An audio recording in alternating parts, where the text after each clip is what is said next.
Hello, welcome, Cabbage here. So in this video of Monster Strike, we'll do a couple things. First, we will look at the lucky monsters, which are going to be coming up on Sunday, the next round of those. And then after that, we'll look at my Max Lux numbers 111 through 120, so kind of a mishmash of a video. And then I would like to do a preview of the next Monster Day, which will be the 20th. But it's not close enough in the schedule for me to do that. So I'll probably make a video later about looking at the schedule there.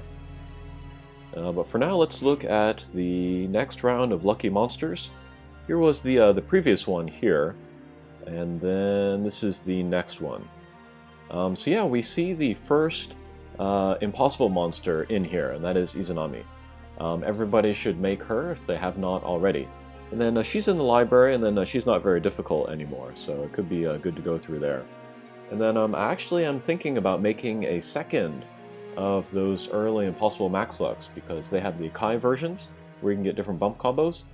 So I might go back, play Izanami Kai, maybe go for the Plasma, and then make that Max Lux. That might be fun because I can use some more recent monsters that I've picked up.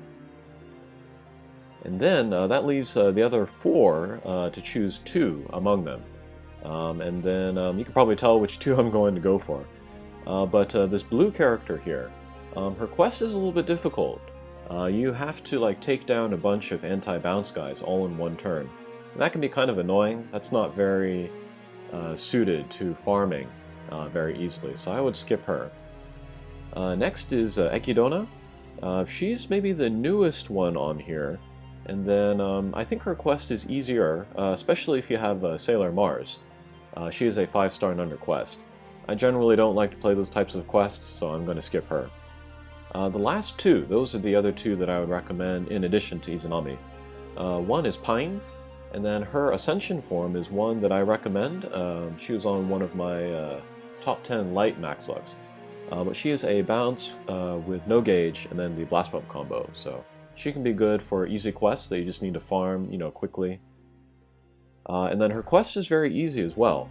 There are only blocks in there, so you can bring anybody with no block. But it would also be a good idea just to bring any powerful character with a strong bump combo, like Alice or Lucifer, and that would be a pretty good way to farm that. I'm halfway to finishing her, but because she's going to be a lucky monster next week, that gives me the motivation to want to finish her. Then the last one is Slash, and then he's also a pretty easy quest. There are gravity barriers and mines in his quest, but there's only gravity barriers on the very last stage, so you can get away without bringing no gravity barrier characters. So that kind of opens up who you can bring into there. Also in the library, these are all in the library. One interesting thing about Slash is that there is an X version of him. Okay, so this is Slash X, and then he's better than the regular Slash, because in addition to being a power type, bounce, flight with the lock-on one-way laser, he has no block as well, so that gives him a little bit more extra utility. And then I guess we can look at other Max Lux with no block. Yeah, so there are a few. There's this guy here, Okita. He's another Minesweeper with no block, but he's limited time, so if you missed him, you can get Slash X instead. Here is Enmaten. He is a Pierce. Very difficult quest, so I don't think anybody's going to make the Max Luck of him. And then here is Giant. He's another Pierce, another limited time, so if you missed him, Slash X can fill that void. So yeah, I look forward to making this guy, and then maybe he will be actually useful. Alright, so that was a look at the next round of Lucky Monsters, so you can get to work on those. At the time of me recording this video, Pine will be coming up later today, and then Slash will be appearing tomorrow. And then the way to get Slash X is to go through the library, and then we'll go down here to the very bottom. And then here, these are all the X quests, and then we can play this one on the right side here. And then you play the standard quest, and then you will get a chance at an EX stage after. And it might be Bastet, it might be Da Vinci, it might be Slash. I think Slash has the highest chance of appearing, so you can just play this a couple times. probably get his drop. And then there's a small chance that as you, play that first quest where all of the 3 bosses appear, you might just get a random drop, like from a damaged treasure chest or just at the end of the quest. So that can be another way to get that. And yeah, we might see more lucky monsters that are going to be X versions, so it's good to keep in mind these characters down here. Okay, next, let's look at my max lux. So let's come up here, and then let's check how many I have. 120. So yeah, we'll look at 111 through 120.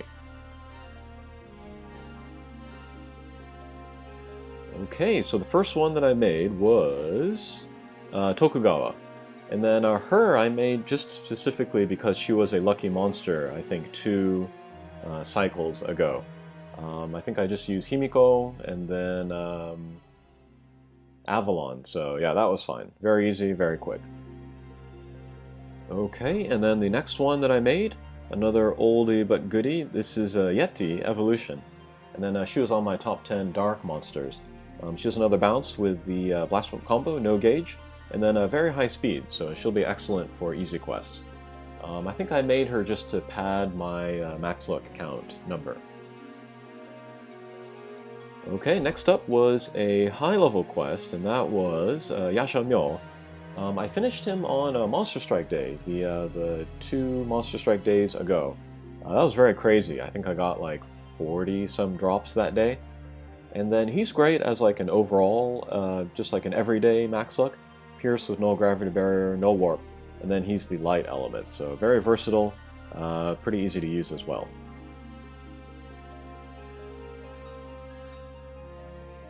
Okay, and then also that Monster Strike Day, that was a very crazy day, I finished Eschatology, and then she's my favorite max luck at the moment. She's really fun to use. That's mostly because she's got the high stats, and then good damage from both her strike shot and her bump combo. She's really cool. She's probably the easiest Colossal of that series that she is in, so I can recommend her to everybody. Okay, and then 115, I guess it was Izanagi Kai here. And this is kind of special because I actually never made the max luck of Izanagi in the global version of the game, but here he is in the JP version. This is the Kai, and then he has the speed up sub bump combo, so he has a little bit of a niche there, so maybe I could find a place to use him there. If I make a second version of him, I'll probably go for the defense up version, since that's kind of interesting. Okay, and then from here, we are going to look at some Bleach monsters.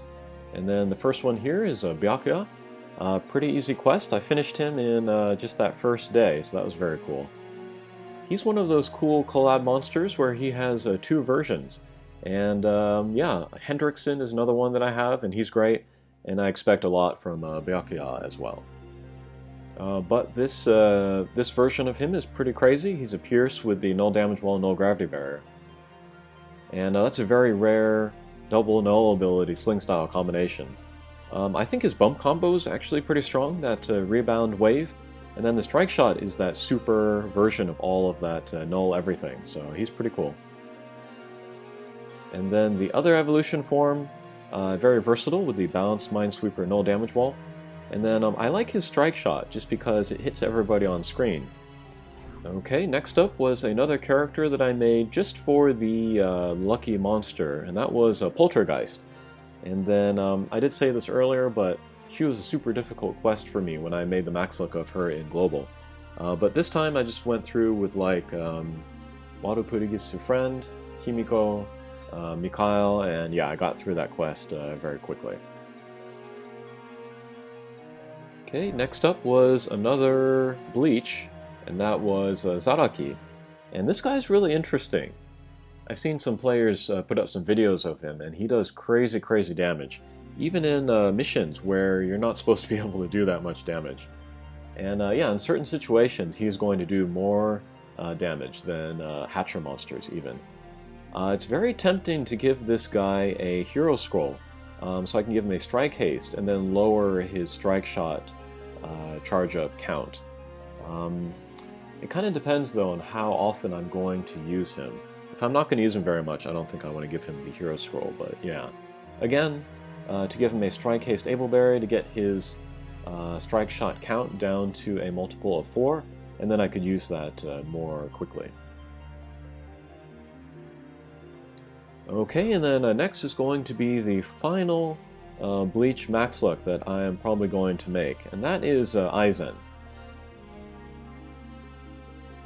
I don't have high expectations for this guy, because he's just a bounce with the single null ability, null gravity barrier. I have lots of max lucks with that. But he has the super null gravity barrier, which really increases his value. He also has a strike shot where he can heal you completely, and that's kind of special because you don't have to worry about where he like stomps, like Nostradamus Evolution. It's just a guaranteed full heal. And then actually during that turn where he is using the strike shot, he can hit damage walls and mines and needle panels, and it won't matter. He'll just heal you at the end of it. So in quests, if there's like a future quest with like the Vita mechanic, he could be really good in there. Okay, and then max luck number 120 was Erebos. And then her I didn't really need, but I just made her yesterday because they had the promotion where quests in library, light element quests, will give you a higher rate of drops. So I made her almost in a day. Like yesterday I got 85 drops, and then I finished her up this morning. And then this is the evolution version. She's a Pierce with a null gravity barrier and null magic circle. That's a very nice double null sling style combination. Strike shot and bump combo are so-so, but yeah, really it's the double null that's attractive about her. The Ascension form is interesting. She's a bounce with the null warp, and then the Grand Command strike shot. I think she's only the 3rd drop character with the Grand Command strike shot. The other two being Kushinada and Holdai. That's really her main selling point, and I don't think that's enough for me, so I'm just going to leave her in the evolution form with the Pierce and the double null. But yeah, on those days, on the days when the library gives you the extra drops, or like on Monster Strike days when the Hatcher monsters get that plus 99 luck, those are very good opportunities to make max lucks on those days. And I'm a big fan of those changes, you know, all of the changes to make making max lucks easier. And they may be gearing up for something new related to max lucks. The thing that I can think of that's probably the most likely to happen is new abilities for these spirit crests. So we might see more abilities that are like above the 5,000 rank limits, so that might be interesting. I'm still pretty far from hitting 5,000 with any of my elements, but yeah, it is easier to raise those numbers these days. Okay, I think that'll do it for this video, and thanks for watching. We'll see you again. Take care.